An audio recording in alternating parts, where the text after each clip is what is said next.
This is an extract from the Leader podcast by the Evening Standard. The whole thing is available on all major podcast providers. It used to be that when a footballer's name was strewn across the front pages, it made for grim reading. But now, English footballers are dominating the headlines for all the right reasons. Manchester United forward 22-year-old Marcus Rashford is taking on the government over its refusal to provide free school meal vouchers to pupils during school holidays. And Manchester City's 25-year-old Raheem Sterling has plans to create a foundation aimed at supporting disadvantaged young people. Our editorial column says the young players deserve our support. Both players come from humble beginnings and have used their platforms to advocate for social change. Rashford grew up as one of 5 children while his mother worked full-time on minimum wage. Sterling was raised in the shadow of Wembley Stadium in northwest London. Football can be synonymous with greed, but football clubs have long been at the core of their communities. When the sport gets it right, it can be a tremendous force for good.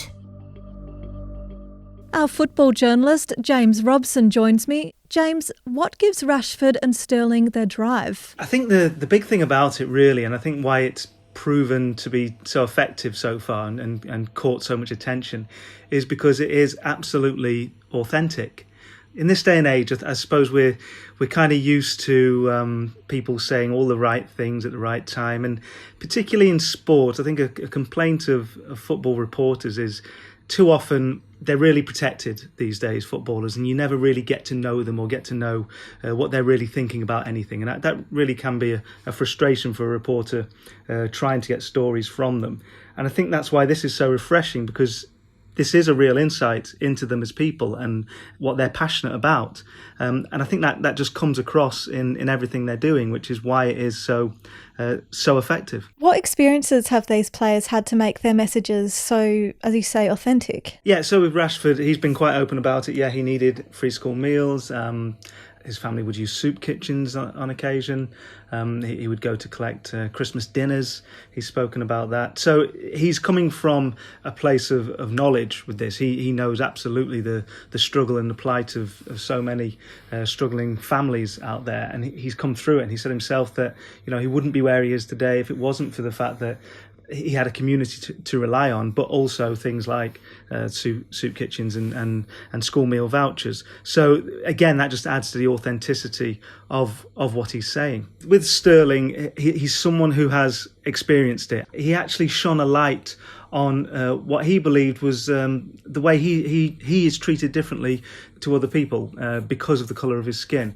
And he's a voice for people like him. He's suffered. There have been incidents that have been well publicised. So again, it's just a strong voice talking to young people, and it's powerful again because it's authentic. The fact that yes, he's a superstar, he's a footballer, he's this, he's that. That's great, but he's talking about issues really that affect a huge amount of society. Rashford, for one, has 20 million followers on social media, and his campaign has been backed by Rock Nation. I mean, how much influence do these players have? Well, they have enormous influence, and that's the thing that social media has done. It's completely changed the landscape. So footballers in the past, it was always a famous saying that no one's bigger than the club.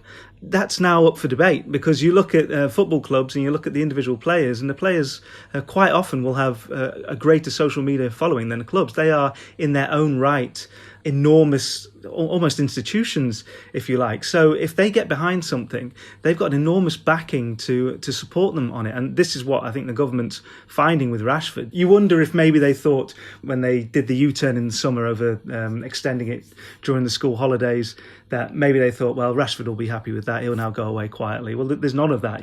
That was just the start for him.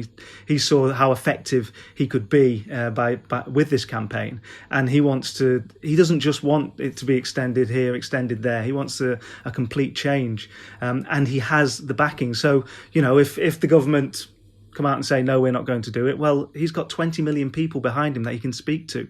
And that's growing. It's growing because of what he's doing now as well. So it does give him an enormous power, and you can't silence him, whereas maybe in the past you might have been able to. Do you know how he's reacted to the government's vote last week and what he's likely to do next within his campaigning? Well, he's reacted in the right way, hasn't he? There's been certainly no sense of him just giving up and backing down. He's doubled down on it. You can see by the reaction that he's had with so many communities and councils actually backing him now and saying, no, we are going to help feed the needy children, needy families in our communities. That will only grow. I think the hope is that the government will see sense. You certainly hope so. Football clubs do a lot for their communities, which Rashford and Sterling are really highlighting. Are there any other players to watch who might be following their lead? I think the hope will be that with two people like Rashford and Sterling, who are right at the top of their game, they play for two of the biggest clubs in the world, they're England football team superstars. The hope is that the next generation of players coming through, and these are still young men, let's remember, but the next generation of players coming through will look at those two and they will be role models for them. And not role models just in the sense that, oh, he's a brilliant footballer, he's earning millions of pounds and he's got however many cars and homes around the world. They'll actually be role models because they'll think, yeah, I can actually use that platform to make a difference. And I think if that is what comes from this, then it's fantastic.